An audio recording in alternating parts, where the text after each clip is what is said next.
दिमागी अमराज के लिए सिर्फ एक ही नाम, मारिया मेंटल हेल्थ क्लिनिक। आज ही दिमागी अमराज के लिए माहिर डॉक्टर से संपर्क करें। Maria mental health clinic, Mahatma Phule school के सामने, सिटी फंक्शन हॉल के पास, महावितरण कंपनी के बाजू में, जिंतूर रोड, परभनी। आज ही संपर्क करें। रविवार के दिन यह हॉस्पिटल बंद रहेगा। दोपहर में 1 बजे से 5 बजे तक हॉस्पिटल शुरू रहेगा। डॉक्टर तारिक अंसारी साहब, MBBS MD DPM। आज ही संपर्क करें। परभणी पाइल्स क्लिनिक मध्ये आपले स्वागत आहे। आपल्याकडे पाइल्स, फिशर व फिस्टुलाचे इलाज केले जाते आयुर्वेदिक इंजेक्शन थेरपीच्या माध्यमातून। आमचा पत्ता सिव्हिल हॉस्पिटल समोर, सेवा मेडिकलच्या वर, पहिला मंजिला। जर तुम्हाला पाइल्स, फिशर व फिस्टुलाचे प्रॉब्लेम आहेत तर घाबरू नका। आता संपर्क करा परभणी पाइल्स क्लिनिकला। तुम्हाला फक्त एका आयुर्वेदिक इंजेक्शन मध्ये आराम मिळेल। 2-3 इंजेक्शन घेतले तर आता कोणलाही त्रास नाहीये आणि काही तकलीफ नाही, काही खाऊ शकतो मी आता। SK फर्नीचर लेकर आया है ओरिजिनल सागवान का सोफा सेट, पलंग, शोकेश, अलमारी, दरवाजे, चौखट और भी बहुत कुछ। SK फर्नीचर पर सभी प्रकार के फर्नीचर्स अवेलेबल है। हमने हमारे शोरूम की लोकेशन दरगाह रोड से बदलकर जाम रोड केनाल के पास की है। आप SK फर्नीचर में आए और अपने पसंद का फर्नीचर खरीद के अपने घर की रौनक को बढ़ाएं। और हाँ, SK फर्नीचर पर आप किसी भी फर्नीचर को अपने हिसाब से कस्टमाइज कर सकते हैं। हमारे पास सागवान कट साइज इंडियन टेक माल कटिंग करा हुआ मिलेगा या फिर ऑर्डर के हिसाब से भी कटवा कर मिलेगा। हमारा पत्ता जाम रोड केनाल के पास। मोबाइल नंबर 9420033825 या फिर 9923257259। राष्ट्रवादी कांग्रेस पार्टी के सर्वेसर्वा श्री शरद चंद्र जी पवार साहब, इनकी पत्रकार परिषद आज 4 फरवरी 2026 को जिस तरह से पत्रकार परिषद ली गई, इस पत्रकार परिषद में किस तरह की बात शरद पवार जी इन्होंने कही है, आइए जानते हैं। आता समाधानकारक बजेट असं वाटतंय तुम्हाला? असं आहे की मी महाराष्ट्राच्या विधानसभा, देशाची लोकसभा, राज्यसभा या सगळ्या संस्थांच्या मध्ये गेले 58 वर्ष सभासद आहे आणि या 58 वर्षामध्ये अंदाजपत्रक ज्या दिवशी असेल त्या दिवशी माझी गैरहजेरी कधी झालेली नव्हती। पण दुर्दैवानं हा एक कौटुंबिक आघात झाला आणि त्यामुळं मी दिल्लीला आजपर्यंत जाऊ शकलो नाही। त्यामुळं सभागृहात जाऊन अंदाजपत्रक ऐकणं ती संधी मला यावेळी घेता आली नाही। पण जे काही वाचलं त्याच्यामध्ये 2-3 गोष्टी दिसतात। एक तर अंदाजपत्रकाच्या दृष्टीनं शक्यतो नवीन कर किंवा तत्सम सामान्य माणसाला जास्त होतील अशा प्रकारच्या गोष्टी जाणीवपूर्वक चाललेल्या आहेत, ही एका प्रकारे समाधानाची गोष्ट आहे। पण या अंदाजपत्रकामधून विकासाला अधिक गती येईल या दृष्टीनं काही ठोस पावलाची आणखी अपेक्षा होती। आज त्याच्यानंतर माझ्या मते एक दुसरा निर्णय आता आंतरराष्ट्रीय पातळीवर घेतलेला दिसतोय आणि तो म्हणजे अमेरिकेनं भारताच्या संदर्भात जी कर आकारणी केली होती त्याच्यामध्ये काही प्रमाणात कपात करण्याचा निर्णय घेतलेला आहे। मला फक्त 1-2 गोष्टीची चिंता आहे की अमेरिका आणि भारत यांचा हा जो नवीन करार होतोय त्याचं स्वच्छ चित्र आणखी 2 दिवसात देशाच्या समोर येईल।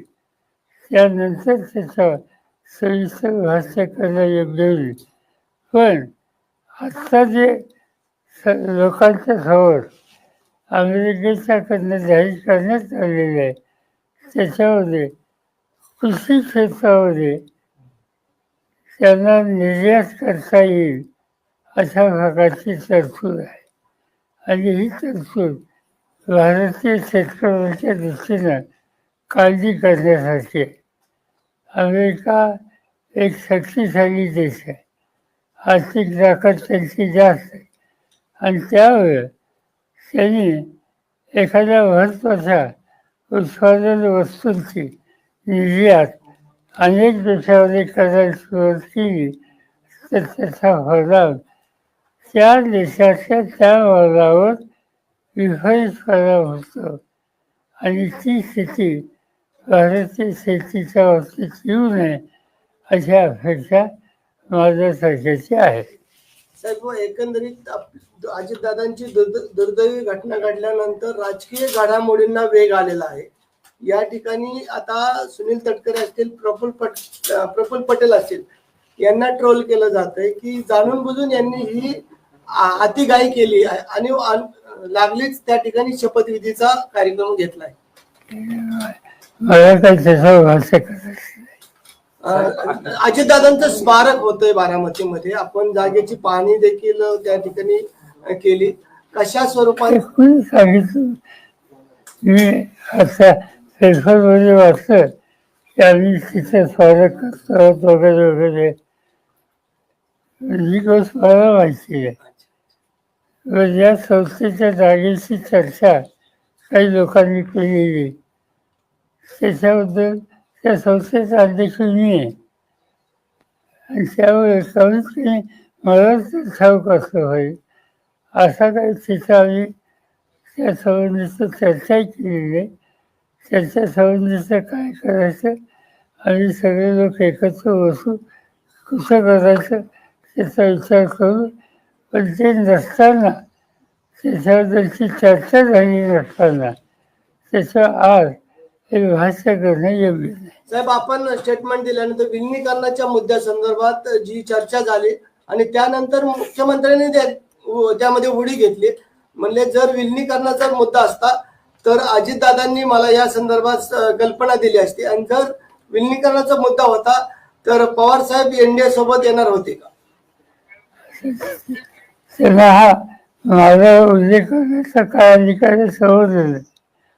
या सगळ्या चर्चेत ते कुठंच नव्हते, त्यामुळे त्यांना भाष्य करायचा काय अधिकार मला माहिती. पवार साहब, यही सवाल जो है हिंदी में है, मर्जर को लेके, विलय को लेके लगातार बात चल रही थी आप लोगों के बीच में, और अब जो कि दुखद घटना हुई है.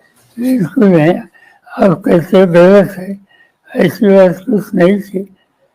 हमारे साथी जयंत पाटिल और अजीत दादा कुछ इशू पर वार्ता करते थे, इससे ज्यादा कुछ नहीं. नाही, प्रफुल्ल पटेल काल असं म्हणाले सर की या सगळ्या प्रकरणात जिल्हा परिषद आणि पंचायत समितीत एकत्र लढण्याबाबत चर्चा होती, विलिनीकरणाबाबत अशी काही चर्चा मला माहिती नाही. त्यांना विचार. साहेब, एकत्रीकरणाबाबत काय चर्चा आता पुढे होणार आहे का, किंवा ही सगळी घटना घडल्यानंतर आता सगळ्यांचं लक्ष दोन्ही राष्ट्रवादी एकत्र होणार का याकडेच आहे?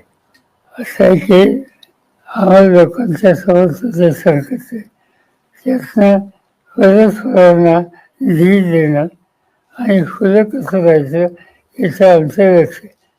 राजकीय निर्णयाच्या संबंधी आम्ही कोणाशी चर्चा करत नाही. साहेब, सुनेत्रा वहिनींचा शपथविधी झाला, त्या संदर्भात आपल्याला सध्या परिस्थितीत काय भावना आहे? कारण ज्या दिवशी शपथविधीला आनंद आहे, संधी दिली आनंद आहे.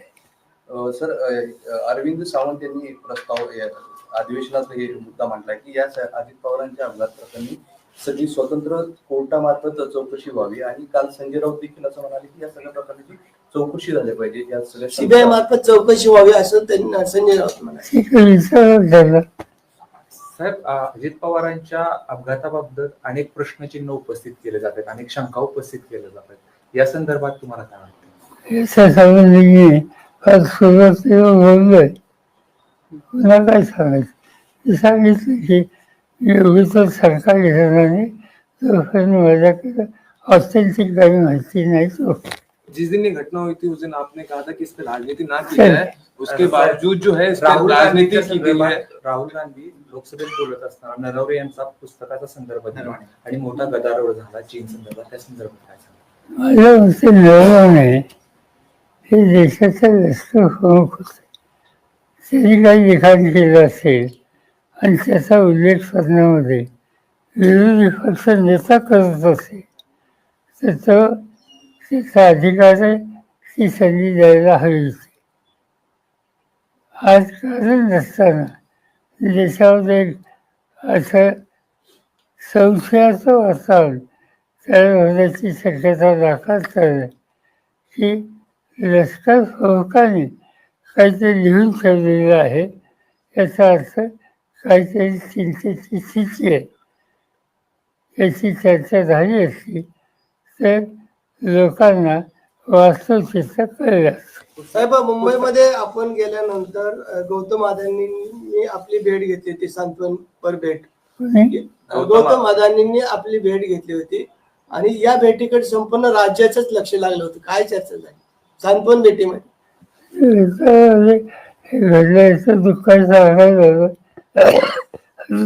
दुसरा काय विचार. और साहब, लाड़की बहन योजना जो है अजीत दादा वित्त मंत्री थे, उनके नेतृत्व में शुरू हुआ था और उसी को लेके कुछ जो कार्यकर्ता है उनकी मांग है कि लाड़की बहन योजना का नाम बदलकर अजीत दादा के नाम पे रखा जाए.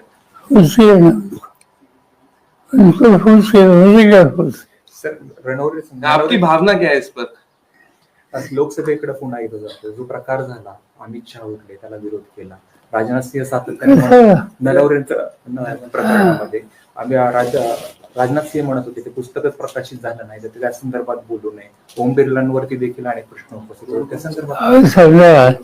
पुस्तक प्रकाशित झालं नाही, माझ्या हातात कॉफी आहे, ती मी दाखवली सध्या. अध्यक्षांनी सांगितलं की ऑथेंटिक करा, ती केली. त्याला विरोध करायचं कारण काय? सर, हाच हिंदीमध्ये सांगा. हिंदीमध्ये कोई बोलने की ज्यादा आवश्यकता नहीं. Sir, India US trade deal को लेकर राहुल गांधी ने कई सवाल उपस्थित किए. उन्होंने कहा कि पीएम मोदी पर अमेरिका की तरफ से बहुत दबाव है. ये दबाव था या नहीं ये मुझे मालूम नहीं, मगर इससे कुछ अच्छी बात है, कुछ कमियां है. मुंबईत पार्थ पवार आणि जिल्हा परिषद बैठक सुरू आहे असं कळतंय सर. परंतु पार्थ पवार आणि रोहित पवार यांची जिल्हा परिषद बाबत मुंबईत बैठक झालं असं कळतंय. एम्स हॉस्पिटल अपना कॉर्नर परभनी में 100 बेड का अत्याधुनिक अस्पताल. महाराष्ट्र शासन सार्वजनिक आरोग्य विभाग निरोगी सगरू जीवन. 1356 बीमारियों पर फ्री में वैदिक के उपचार. 4.5 लाख रुपए का बीमा संरक्षण. हर कुटुंब के लिए 5 लाख रुपए का बीमा संरक्षण. आयुष्मान भारत प्रधानमंत्री जन आरोग्य योजना व महात्मा ज्योतिराव फूले जन आरोग्य योजना का लाभ जरूर उठाएं. एम्स हॉस्पिटल आपकी सेवा में 24 घंटे. हमारा पता Apna corner, doctor Zakir Hussain road, Parbhani. Abdul Wahab function hall booking यहाँ पर शुरू है. शादी ब्याह और उसी के साथ में चिल्ला छट्टी और साथ ही यहाँ पर किसी भी तरह के प्रोग्राम रस्म एंगेजमेंट के लिए आपके लिए अब्दुल वहाब फंक्शन हॉल में मूलभूत सुविधा अवेलेबल है. अब्दुल वहाब फंक्शन हॉल परभनी शहर के कवड़गांव रेलवे गेट से नीचे, यहाँ पर जिस तरह से अलीबाग नगर के करीब ही यहाँ पर ये फंक्शन हॉल अवेलेबल है. और अब्दुल वहाब फंक्शन हॉल जिस तरह से यहाँ पर मूलभूत सुविधा अवेलेबल है, लेडीज के लिए यहाँ पर अलग से हॉल, सेपरेट हॉल, जेंट्स के लिए सेपरेट हॉल, उसी के साथ में बच्चों के खेलने के लिए सामने गार्डन और स्पेशली पार्किंग के लिए माकूल जगह. अब्दुल वहाब फंक्शन हॉल में अगर आपको शादी करना है, आप अपने बच्चों की शादी अगर करवाना चाहते हैं, अगर आपको बच्चों का एंगेजमेंट कराना है, बच्चों का अगर छिल्ले का प्रोग्राम है या मीटिंग है, तो ऐसी सूरत में परभनी शहर में तो भैया सिर्फ एक ही नाम है, अब्दुल वहाब फंक्शन हॉल, जाहिद खान. इनसे आप राब्ता कर सकते हैं. स्क्रीन पर दोनों भी कॉन्टैक्ट नंबर दिए गए हैं. अगर आप बुकिंग करना चाहते हैं, अगर आपके घर में शादी है, अगर आपके घर में छिल्ला है, तो ऐसी सूरत में आप अब्दुल वहाब फंक्शन हॉल में अपने प्रोग्राम की बुकिंग कर सकते हैं और बुकिंग के लिए स्क्रीन पर नंबर दिए गए हैं. परभनी शहर का मशहूर beauty parlour Sana beauty parlour. हमारे यहाँ facial, eyebrow, waxing, pedicure, manicure, hair cutting, hair colour, hair straightening, keratin, hair smoothing, hair spa, body spa, कान टोचना, मेकअप, दुल्हन मेकअप सभी किए जाते हैं और वो भी बेस्ट क्वालिटी के साथ कम दाम में। एक बार जरूर आए और सेवा का मौका दे। सना ब्यूटी पार्लर, खान साहब के बिल्डिंग के पास, आइजॉन मॉल के पीछे, Dargah road, Parbhani. Mobile number 9730200824। Mehboob park function hall, Mansab Nagar, Jam Parwa gate, Dargah road, Parbhani. शादी हो या एंगेजमेंट, चिल्ला हो या जुमागी, मीटिंग हो या फिर कुछ और, परभणी में तो भैया सिर्फ एक ही नाम, महबूब park function hall, Mansab Nagar, Jam Parwa gate, Dargah road, Parbhani. Booking शुरू है। Mobile number 9960569383, 8421903333। इसके साथ ही 9822829035। हाजी महबूब अंसारी। याद रहे, आप हर तरह के प्रोग्राम हमारे फंक्शन हॉल में मनाएं। आज ही अपने प्रोग्राम की बुकिंग करें। मिर्जा मेस, परभणी। अगर आप परभणी शहर में रहते हैं और घर के खाने का लुत्फ लेना है तो संपर्क जरूर करें मिर्जा मेस, परभणी। घर पहुंच सेवा खाने के टिफिन के लिए जरूर संपर्क करें। मोबाइल क्रमांक 8830266947। क्वालिटी की तलाश यहाँ खत्म। King of belts, Shanivar Bazaar के पास, Nanalpeth corner, Parbhani. Ladies purse, school bag, original leather belt, कमर belt, wallet, body spray, perfume और भी बहुत कुछ। एक बार जरूर आए। किंग ऑफ बेल्ट, शनिवार बाजार, नानलपेट कॉर्नर, परभणी।